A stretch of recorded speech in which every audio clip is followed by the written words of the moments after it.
Good morning students. हम पढ़ रहे थे miscellaneous exercise height and distance. तो हमने हाइट एंड डिस्टेंस में चैप्टर स्टार्ट किया था और हमने पढ़ा था कि कैसे हम इस क्वेश्चंस को करते हैं। हम इसके आगे से हम पढ़ेंगे। क्वेश्चन नंबर 13 से हम स्टार्ट करते हैं। 12 तक हमने कल कंप्लीट कर लिया था। तो देखिए द अपर 13 क्वेश्चन क्या है, इसका डायग्राम बना हुआ है। From a point of the ground which is 120 metre away on the foot of unfinished tower. एक अनफिनिश्ड टावर है, इसकी अभी पूरी बना नहीं है टावर। अब इसकी हाइट क्या है, P और R है। ये एक पॉइंट है Q से कितनी डिस्टेंस पर है, 120 मीटर की डिस्टेंस पर है। और ये अनफिनिश्ड टावर से इसकी जो angle of angle of elevation जो दिया है 30 डिग्री। अभी R पॉइंट से जो इसका एंगल ऑफ एलिवेशन यानी ये वाला जो एंगल है ये 30 डिग्री दिया हुआ है।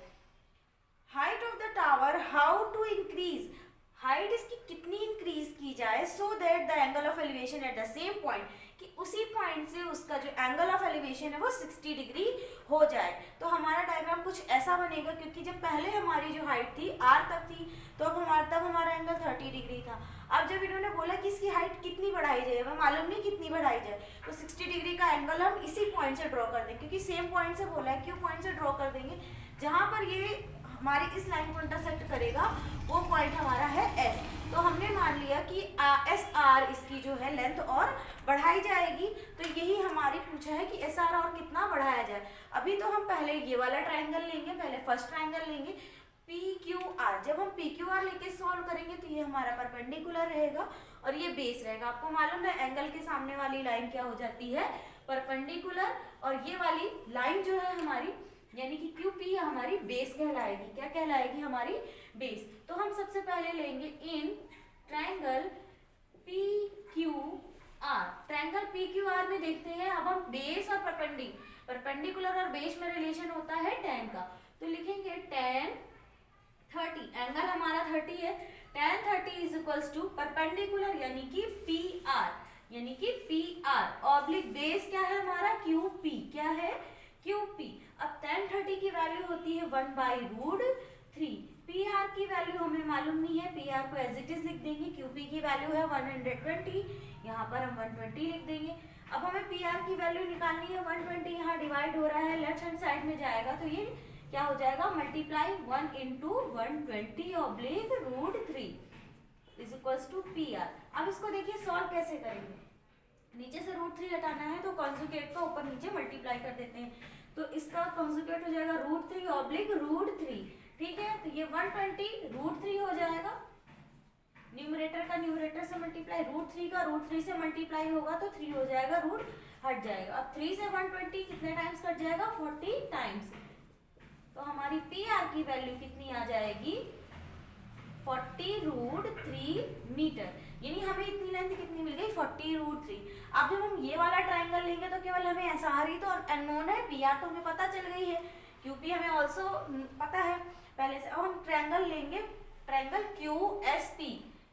इन ट्रायंगल QSP क्या हो जाएगा, tan 60। अब ये बेस पूरा ये परपेंडिकुलर बन गया, पूरा हमारा PS परपेंडिकुलर बन गया, बेस हमारा अभी भी QP है। तो हम लेंगे tan 60, क्योंकि अब एंगल ऑफ एलिवेशन कितना है, 60 डिग्री। ये पूरा एंगल कितना बन रहा है, 60 डिग्री। तो tan 60 is equals to perpendicular हमारा क्या हो गया है, PS, और बेस हमारा अभी भी क्या है, QP। तो अब हम वैल्यू पुट कर देंगे। tan 60 की वैल्यू होती है √3। PS की वैल्यू देखिए, PS को हम क्या लिख सकते हैं, PR प्लस SR। ठीक है, तो इसको ब्रोक करके लिख देंगे PR प्लस SR। और QP की वैल्यू 120, ठीक है, दी हुई। अब इसका इधर मल्टीप्लाई हो जाएगा तो ये हो जाएगा 120√3 is equals to PR। PR की वैल्यू अभी हमने फाइंड की है, कितनी है, 40√3 प्लस SR ही हमें निकालनी है। How much height should be increase. तो हमारी SR हाइट बढ़ी हुई ना, डायरेक्ट हमें आंसर मिल जाएगा 120। अब जब इधर ये प्लस ऐड हो रहा है, यहाँ कोई आगे साइन नहीं, मतलब ये प्लस का। जब हम इसको ट्रांसफर करेंगे तो ये इधर जाके माइनस हो जाएगा, सब्ट्रैक्ट हो जाएगा। 40√3 इज इक्वल्स टू SR। अब दोनों ही √3 के टर्म में है, तो 120√3 में यहाँ √3 हम कॉमन ले लेते हैं, अगर आपको माइनस नहीं करना आएगा डायरेक्ट, तो 120 - 40 is equals to SR।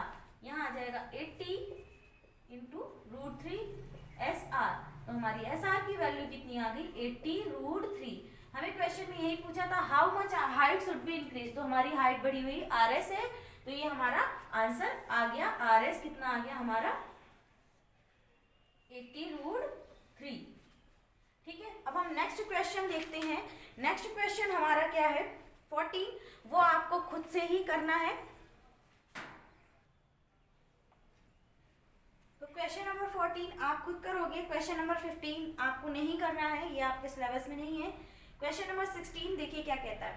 The shadow of a vertical tower on level ground is increased by 40 metre when the altitude of sun change from 60 degree to 30 degree. एक टावर है, ठीक है, वर्टिकल टावर है, ये हमारा vertical tower है, इसकी shadow 40 metre बढ़ जाती है, यानी कि पहले इसकी शैडो इतनी थी और इसकी जब शैडो बढ़ जाती है, जब इसका एंगल ऑफ एलिवेशन 60 से 30 हो जाता है, तो 60 डिग्री था तब हमारी तो शैडो PQ थी, लेकिन वो दी नहीं है। लेकिन जब हमारा इसका एल्टीट्यूड जब इसका एलिवेशन बढ़ता है 60 घट जाता है, 60 से क्या हो जाता है 30, यानी कि जब इसका एलिवेशन एंगल घट जाता है 30 डिग्री, तो इसकी जो शैडो की लेंथ है वो 40 मीटर इंक्रीज होती है, यानी P से वो S तक आ गई, यानी पहले यहाँ तक बन रही थी, वो शैडो यहाँ तक बन रही है। आप ये याद रखिए, जो भी बड़ा एंगल होगा वो पास में बनता है और जितना एंगल छोटा होता जाता है तो दूर बन जाता है। इससे आपको डायग्राम बनाने में काफी हेल्प मिल जाएगी। तो देखिए अब इसमें कहा है कि हमें हाइट फाइंड आउट करनी है टावर की कितनी है। हाइट तो हमारी चेंज नहीं हो रही, टावर की हाइट तो वही रहेगी, शैडो की लेंथ चेंज हो रही है, 40 मीटर इंक्रीज हो गई है। तो पहले हम पास वाला एंगल ट्रायंगल ले लेंगे, यानी कि PQR ले लेंगे। पहले हम PQR में सॉल्व करेंगे तो H की जो वैल्यू होगी वो PQ की जो वैल्यू होगी H के टर्म में आ जाएगी। ठीक है, तो यहाँ पर हम देखते हैं इन ट्रायंगल PQR। देखिए ट्रायंगल PQR में बेस हमारा क्या है PQ है और परपेंडिकुलर क्या है हमारा QR है। तो इन ट्रायंगल ये लिखना जरूरी है कि कौन से एंगल में आप ले रहे हो। ठीक है, 60 डिग्री, क्योंकि इसमें 60 डिग्री का एलिवेशन एंगल है। tan 60 is equal to perpendicular, perpendicular क्या है हमारा RQ और बेस क्या है हमारा PQ। वैल्यू पुट कीजिए, tan 60 की वैल्यू 30√3, RQ की वैल्यू हमने क्या लेट कर ली है, हमने H ले ली है, क्या ले ली है H, और PQ की वैल्यू हमें नहीं मालूम है, PQ को ऐसे ही लिख देंगे, क्योंकि देखो हमें हाइट की वैल्यू निकालनी है तो PQ की वैल्यू हम H के टर्म में निकाल लेंगे। तो PQ को इधर ट्रांसफर कर देंगे और √3 इधर ट्रांसफर हो जाएगा, तो ये आ जाएगा H/√3, क्या आ जाएगा H/√3। यहाँ हमें PQ की वैल्यू मिल गई। अब हम कौन सा ट्रायंगल लेंगे, अब हम 30 वाला एलिवेशन जिसमें बन रहा है, 30 वाला एलिवेशन किस ट्रायंगल में बनना है RQS, तो हम कौन सा ट्रायंगल लेंगे, इन ट्रायंगल RQS। अब इसमें एलिवेशन एंगल 30 है तो tan 30 लेंगे। अब हम tan क्यों ले रहे हैं, क्योंकि हमें बेस और परपेंडिकुलर में ही रिलेशन लगाना है, यहाँ हाइपोटेनस दिया होता तो हम हाइपोटेनस से लगा देते। tan 30 degree is equals to, again हमारा परपेंडिकुलर सेम है RQ। अब हमारा बेस चेंज हो गया, बेस पहले हमारा PQ था, अब हमारा बढ़ के क्या बन गया QS बन गया है, QS। tan 30 की वैल्यू 1/√3, RQ की वैल्यू H। ठीक है, और QS को क्या लिख सकते हैं हम, SP प्लस PQ लिख सकते हैं, SP प्लस PQ। अब इधर आ जाइए, देखिए 1/√3 ऐसे ही लिख देंगे, H भी ऐसे ही लिख देंगे। अब देखिए SP की वैल्यू कितनी दी हुई है, क्वेश्चन में 40 दी हुई है, मेंशन है कि 40 मीटर इसकी जो शैडो है वो इंक्रीज हो जाती है। और PQ की वैल्यू अभी हमने H के टर्म में फाइंड की है, क्या हमें मिली है H/√3, तो इसके भी ऑब्लिक हम 1 मान लेंगे, ये पूरा टर्म इधर ट्रांसफर हो जाएगा, क्रॉस मल्टीप्लिकेशन एक तरीके से हो जाएगा, तो ये आ जाएगा 40, 1 का मल्टीप्लाई होगा सेम रहेगा 40 plus H/√3 is equals to H√3। अब H वाले दोनों टर्म हम एक तरफ कर लेंगे, क्या कर लेंगे, एक तरफ कर लेंगे, 40 is equals to H√3 minus H/√3। इसका डिनोमिनेटर कुछ भी नहीं है, तो डिनोमिनेटर जिसका कुछ भी नहीं होता उसके ऑब्लिक में क्या हो जाता है 1 हो जाता है। अब √3 और 1 का एलसीएम जब लेंगे तो हमारा √3 ही एलसीएम आ जाएगा, 1 का डिवाइड √3 में करेंगे तो √3 आएगा, √3 का फिर हम न्यूमरेटर में क्या कर देंगे मल्टीप्लाई कर देंगे, तो ये हो जाएगा 3H माइनस √3 से √3 डिवाइड होगा तो हमारे पास आ जाएगा 1 का मल्टीप्लाई H में क्या हो जाएगा 1, तो यहाँ 40 इज इक्वल्स टू हमारा आ जाएगा 2h बाई √3, ये √3 इधर चला जाएगा मल्टीप्लाई में, 2 से 40 कट जाएगा, 20 आ जाएगा। 20 √3 इज इक्वल्स टू h, यानी कि हमारी h की वैल्यू कितनी आ गई 20 √3, ये हमारी वैल्यू आ गई। अगर यहाँ पर क्वेश्चन में √3 की वैल्यू मेंशन कर देगा तो वहां पर हम वैल्यू लिख देंगे, नहीं तो हमारा आंसर आ गया है और उसको रख के मल्टीप्लाई करेंगे, ठीक है। तो ये हमारा क्वेश्चन नंबर 16 कंप्लीट हो गया है, ठीक है। अब देखते हैं question number 17। The angle of depression of two ships from the top of lighthouse situated at 60 metre height from the sea level. तो देखिए यहाँ पर बोला है लाइट हाउस, तो लाइट हाउस सी लेवल यानी समुद्र से कितने मीटर की हाइट पर है, 60 मीटर की हाइट पर है। तो हमारा देखिए ये सी हाउस हमने बना लिया 60 मीटर लेंथ का, ये इसकी लेंथ हो गई 60 मीटर। नाम दे देते हैं ए बी। आगे क्या है, height from sea level are 30 degree and 45 degree. दो हमारी शिप्स हैं, तो एक जो शिप है वो 30 डिग्री का एलिवेशन एंगल बना रही है, दूसरी हमारा 45 का बना रही है। तो देखिए ये हम जैसे ये क्वेश्चन बना था अभी आपको बताया, जो बड़ा एंगल होगा वो पास में होगा, छोटा एंगल दूर में होगा। तो हम देखिए एक लाइन ड्रॉ कर लेते हैं, ये हमारी 45 की हो जाएगी और ये हमारी किसकी हो जाएगी 30 की हो जाएगी। अब इन दोनों लाइन को मैच करवा दीजिए, ठीक है। तो देखिए आपका डायग्राम रेडी हो गया। यहाँ पर हम लिखेंगे 45, पास वाला बड़ा होता है, दूर वाला छोटा एंगल होता है, ठीक है। अब इसमें नाम दे दीजिए, इसको दे दीजिए ए बी है, उसको नाम दे दीजिए सी और उसको नाम दे दीजिए डी। आगे क्वेश्चन क्या कह रहा है, then find the distance between two ships. तो एक शिप हमारी पॉइंट सी पे है जो 45 का बना रही है, एक शिप हमारी पॉइंट डी पे है जो 30 डिग्री का एलिवेशन बना रही है। तो इन दोनों के बीच की डिस्टेंस हमें फाइंड करनी है, इन दोनों के बीच की डिस्टेंस हमें फाइंड करनी। जैसे इस क्वेश्चन में किया था सेम ऐसे ही करेंगे। पहले एंगल ट्रायंगल एबीसी लेंगे जहां से हमें बीसी की वैल्यू फाइंड आउट हो जाएगी, फिर ट्रायंगल ए बी डी लेंगे, ए बी डी लेंगे जहां पर एलिवेशन 30 डिग्री है। tan 30 इज इक्वल्स टू वही हमारा हो जाएगा क्वेश्चन के अकॉर्डिंग जैसे इसमें किया था, वहां पर हम बीसी की वैल्यू पुट कर देंगे, जो भी आएगी हमारी वैसे 60 ही आएगी क्योंकि 45 का है तो दोनों इक्वल हो जाएगा। और यहाँ पर हम बेस हमारा बीडी हो जाएगा, पहले बीसी था तो अब हमारा बीडी हो जाएगा। सेम इसी तरीके से क्वेश्चन हम सॉल्व करेंगे, तो आपका क्वेश्चन नंबर 17 भी हो जाएगा इस तरीके से, ठीक है। तो अब हम क्वेश्चन नंबर 18 को देखते हैं, ठीक है। तो अब हम देखते हैं क्वेश्चन नंबर 18। 17 हमने कंप्लीट कर लिया था, क्वेश्चन नंबर 18 थोड़ा सा अलग है, ज्यादा नहीं थोड़ा सा, ठीक है। Of 1.5 metre tall boy standing at some distance. एक 1.5 मीटर का लड़का है जो कि कुछ डिस्टेंस पर खड़ा है away from 30 metre height building. 30 metre height की एक बिल्डिंग से कुछ डिस्टेंस पर खड़ा है, कितनी डिस्टेंस पर पता नहीं है हमको। When he moves toward the building, जब वो बिल्डिंग की तरफ बढ़ता है, बिल्डिंग की तरफ जाता है, the building, then the angle of elevation from his eye became 60. उसका आंख का जो एंगल ऑफ एलिवेशन है, आंख का बोल रहा है, फुट से नहीं बोल रहा है, ठीक है, ये ध्यान रखना। आंख का जो एंगल ऑफ एलिवेशन है वो 60 हो जाता है, किससे 30 से। तो आपको बताया था पास वाला बड़ा होता है, दूर वाला छोटा, और बोल भी रहा है 60 हो जाता है 30 से। तो ये हमारा डायग्राम इस तरीके से बनेगा। तो देखिए 30 मीटर लेंथ से ये है। अब हमने ये लाइन क्यों ड्रॉ की, क्योंकि उसकी आंख से बोला है, तो आंख से हम एक हॉरिजॉन्टल लाइन ड्रॉ कर देंगे। तो ये वाली लेंथ हम लेंगे, ये वाली लाइन इसलिए ड्रॉ की है क्योंकि हमें केवल इतनी डिस्टेंस से मतलब है, ठीक है। पूरा हम लेंगे तो हम उसके फुट से निकालेंगे, हमें आई से निकालना है, तो आई से जो फुट के पैरेलल लाइन थी उसके पैरेलल एक लाइन ड्रॉ करेंगे। अब जब हमने पैरेलल लाइन ड्रॉ की तो हमें मालूम है ये भी 1.5 है, तो उसकी सामने वाली भी कितनी हो जाएगी 1.5। अब हमें काम कितने से, ट्राइंगल में देखिए ट्राइंगल हमारा ए बी एफ जो बन रहा है उसमें केवल एंगल हमारी ए बी आ रही। ए बी क्या होगी, ए बी जो हो जाएगी वो हम क्या लिखेंगे, ए सी माइनस बी सी। ए सी कितनी है हमारी 30 मीटर है, बी सी कितनी है 1.5 मीटर है। जब हम माइनस करेंगे तो 28.5 मीटर आ जाएगी।